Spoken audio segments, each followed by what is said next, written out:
नमस्कार, जय महाकाल। मेरा नाम पंडित सुमित रावल है। मैं उज्जैन तीर्थ नगरी का पुरोहित हूँ।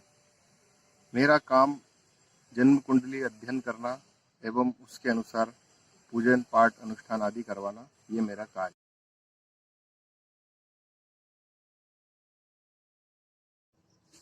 मेरा YouTube चैनल है जिसका नाम है नवग्रह अनुष्ठान आचार्य।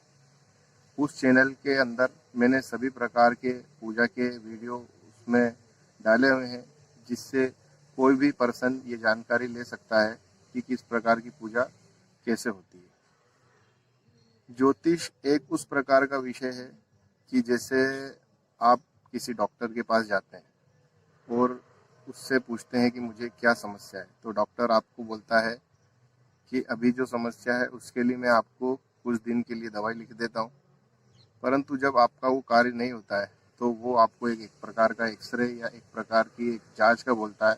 उस जांच को देख लेने के बाद वो आपसे बोलता है कि अब इस प्रकार से आपका जो है समाधान होगा। ज्योतिष भी उसी प्रकार का एक विषय है। जब हमारे सामने जन्म कुंडली दिखाई देती है तो हमें उसमें दिखाई देता है कि किस ग्रह से क्या समस्या है।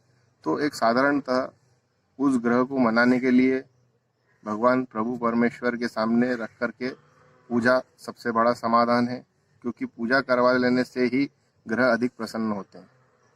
अब यहाँ मैं आपको एक उदाहरण देता हूँ कि जैसे मान लीजिए ज्योतिष के लिए एक उदाहरण है, कोई भी लड़का या कोई भी लड़की किसी ज्योतिष के पास जाते हैं और पूछते हैं हमारी शादी कब होगी। अब साधारणतः हर ज्योतिष बता देता है कि यह ग्रह महादशा और ये अंतरदशा और सप्तम भाव के स्वामी से ये फल निकल रहा है और राशि से ये फल निकल रहा है, गुरु शुक्र से ये फल निकल रहे हैं और आपकी शादी होने का जो है समय वो इतने इतने 6 महीने 7 महीने या 1 वर्ष के अंदर होने का इसमें दिखाई दे रहा है। परंतु जब वह कार्य नहीं होता है तो उस जातक को, वो लड़की और लड़के को ऐसा लगने लगता है कि देखिए ज्योतिष ने हमें उस समय ऐसा बताया था, हमारी शादी अभी तक हुई नहीं है। तो उनके मन में एक नकारात्मकता आती है। तो वहाँ देखिए वो ज्योतिष भी गलत नहीं होता है और ना उन लोगों की गलती होती है जो किसी के पास जाते हैं। इसमें सबसे बड़ा रूप स्वरूप जो रहता है वो रहता है ग्रहों का। ग्रह तो अपने अनुसार ही आपको फल देंगे। वो जिस स्थिति में आपकी कुंडली में बैठे हैं उसी अनुसार वो आपको फल देंगे। हमें उनसे अच्छा फल यदि चाहिए तो हमें क्या करना है, हमें साधारण उनकी पूजा पाठ करवाना चाहिए, उनका नाम लेना चाहिए, जिससे वो हमें फल देवे। उसके लिए सबसे अच्छा तरीका है उनकी पूजा पाठ करवा लेना, हवन करवा लेना, जिससे वो आपको शीघ्र अतिशीघ्र आप पे प्रसन्न होते हैं और आपको आशीर्वाद देते हैं। अब कई बार लोगों के मन में ऐसा आता है कि पूजा करवा लेने से भी, अब जैसे हमें फल नहीं मिला या हमारा वो कार्य नहीं हुआ, तो पूजा करवा लेने से एक चीज़ तो आपके साथ में हो जाती है कि आपका कभी गलत नहीं होगा। पूजा करवा लेने से आपका उसमें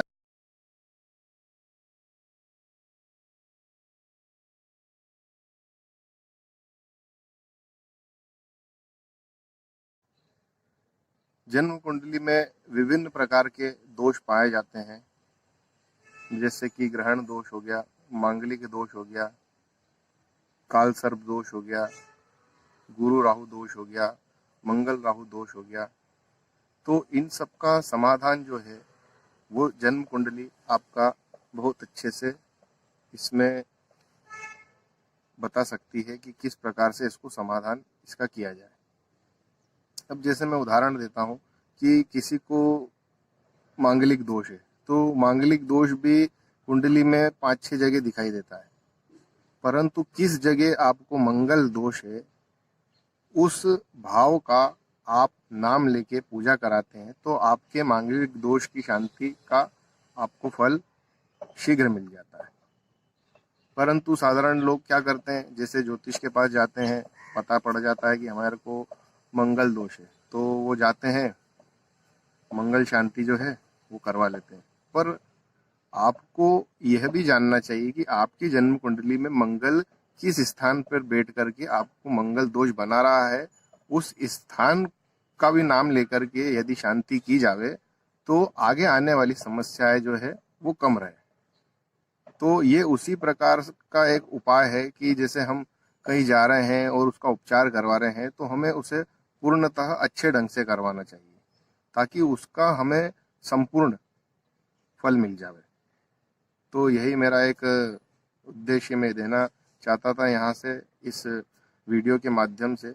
अब इसमें जैसे देखिए कई बार ऐसा होता है कि कोई लड़का या लड़की किसी ज्योतिष के पास जाते हैं या कुछ जानकारी लेने जाते हैं कि हमें जो है इस काम में हमें कब प्रमोशन मिलेगा और हमें इसमें मैं घर लेना चाहता हूँ तो मुझे घर कब मिल जाएगा, मुझे कब संतान हो जाएगी, मेरी शादी कब हो जाएगी। तो इन सब के लिए हर किसी ज्योतिष के पास में एक सामान्य तौर पर कहा जाता है कि वो एक फलादेश आपको कर देते हैं कि इतने इतने समय में आपका ये कार्य हो जाएगा। चलिए अच्छी बात है।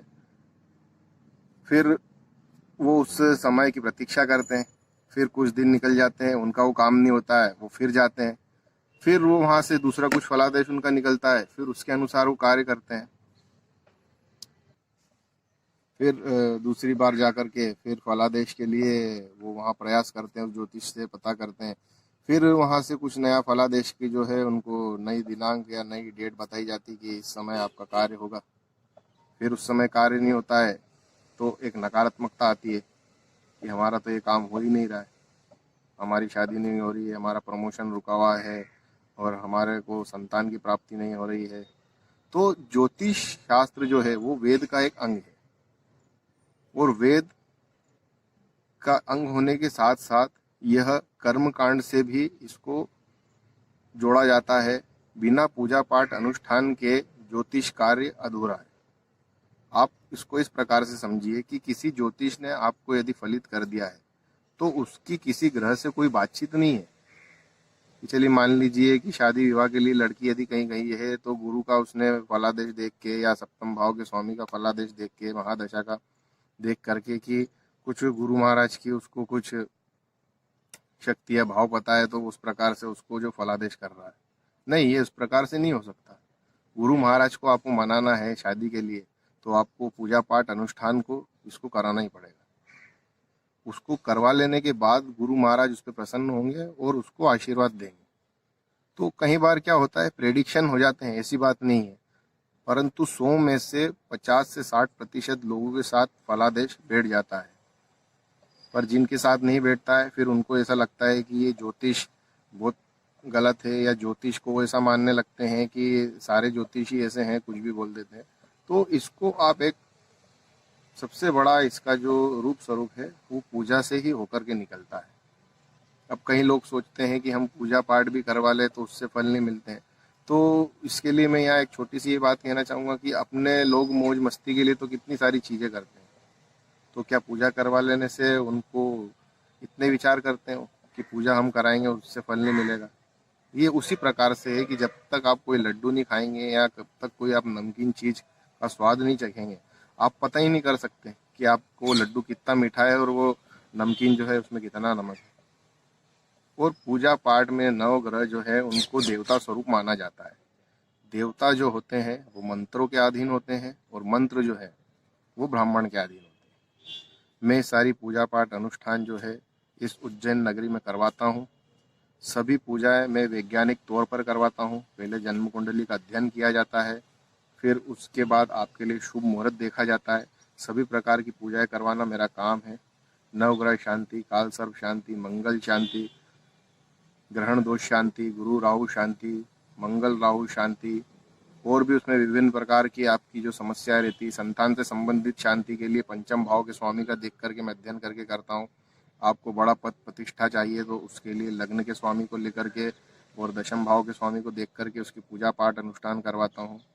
आपको कला के क्षेत्र में जाना है तो उस ग्रह को मनाने के लिए उसकी वैसी शांति पुष्टि की जाती है। तो ये एक प्रकार से ग्रहों को मनाने का ही सबसे बड़ा जो है विज्ञान है। एक समय तक आप ज्योतिष के पास जाएंगे, फिर आप सोचते हैं 1 महीने 2 महीने कुछ काम नहीं हुआ, तो ऐसा होता नहीं है कि आपने जैसे माना कि ज्योतिष नहीं है, कुछ मुझे आज फलादेश किया है और अब मैं 1-2 महीने उन्होंने कुछ बोला है वो कार्य नहीं हुआ, फिर आपको मन में नकारात्मक विचार आने लगते हैं कि अब तो ये कार्य ऐसे हो नहीं रहा है, ऐसे भी नहीं हो रहा है, तो क्या किया जाए। फिर अंत तो गत्वा सब जगह से भाग करके आदमी को या उस जातक को ये समझ में आता है कि पूजा पाठ ही समाधान है।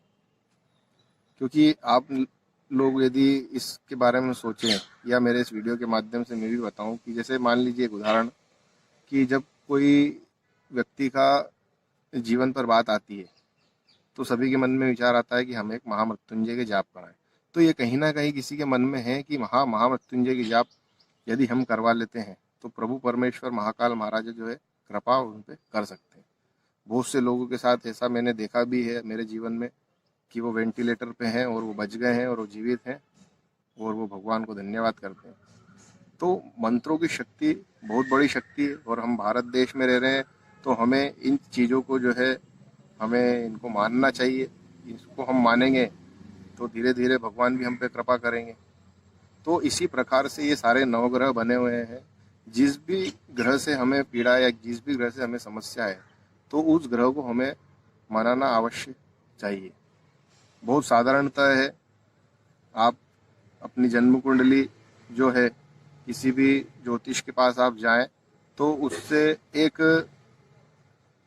आपको फलादेश मिल रहा है वहाँ तक तो ठीक है, पर आपको आपके मन से भी निर्णय लेना होगा कि क्या हमारी जन्म कुंडली है तो उसे हम हर बार बनवा लेते हैं। बच्चे के जन्म के समय तो हम उसकी दिनांक और समय ऐसा उसको नोट करके रखते हैं कि अब जैसे इसका आगे जो हम सारा कार्य जन्म कुंडली के अनुसार करवाएंगे, परंतु जन्म कुंडली हमारे घर के अंदर ही रखी रहती है। तो सारे इन चीज़ों का समागम जो है ज्योतिष का जो आधार है वो पूजा पाठ और अनुष्ठान ही है। कई बार शादी नहीं हो पाती है मांगलिक होने पे, तो बहुत प्रयास करने के बाद लड़की को लड़का बहुत दिनों तक पसंद नहीं आता है। लड़के के पास सारी अच्छी चीज़ें होने के बाद भी, अच्छा उसका पैकेज होने के बाद भी जो है उसको लड़की नहीं मिल रही होती है। तो अंततोगत्वा वो फिर पूजा पाठ और इसके लिए जाता है। कई लोग बोलते हैं हमें समय नहीं मिल रहा है, तो समय नहीं मिल रहा है तो उसके लिए आप ऑनलाइन भी करवा सकते हैं। अच्छे किसी पंडित से बात कीजिए, मुहूर्त निकलवाइए उससे और उससे जानिए कि किस तरह से आप जो है संकल्प लेंगे, उस संकल्प को किस तरह से संस्कृत में पढ़ के और इस तरह से पूजा कराएंगे। तो अच्छी पूजा से करवा लेने से समाधान आपको अवश्य मिलता है। अब इसमें पूजा का भी मैं आपको एक बात और कहना चाहूँगा कि जैसे मान लीजिए पूजा करवा लेने के बाद कई लोगों के मन में आता है कि फल नहीं मिला है, ऐसा नहीं मिला है। तो ऐसा भी नहीं होता है कि एक बार आप पूजा करवा ले और फिर उसको ये समझे कि अब मुझे तो जीवन भर इसका फल जो है मिलते रहना चाहिए था, ऐसा होना चाहिए था, ऐसा। तो इसमें दोनों चीज़ें हैं। आपको फल मिल जाता है तो आप प्रयास करें कि साल भर में या सवा साल में उस पूजा को पुनः करवाएं, क्योंकि पूजा कराने से आपका ही अच्छा होगा।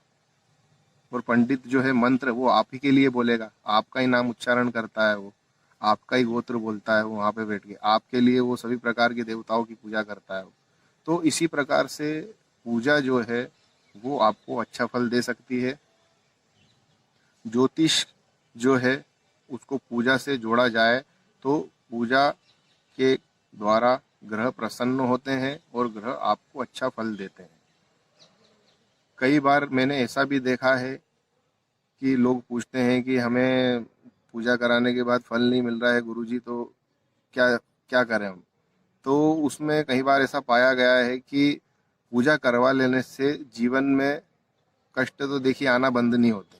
ये तो जब तक जीवन है जब तक कष्ट आते हैं आते, परंतु आप पूजा करवा लेते हैं तो वो जो कष्ट है, जैसे मान लीजिए 100% सबसे अधिक होता है, तो 100% आपको आने वाली समस्याएं जो हैं वो 20% पे रह जाती है, बाकी 80% नहीं आती। इसका उदाहरण हम जैसे दुर्घटनाओं से भी ले सकते हैं कि कहीं बड़ी कोई दुर्घटना होने वाली हो तो आपको कहीं साधारण दुर्घटना, आपके हाथ में चोट लगना या हो जाना, इस प्रकार से भी आपके साथ हो सकती है।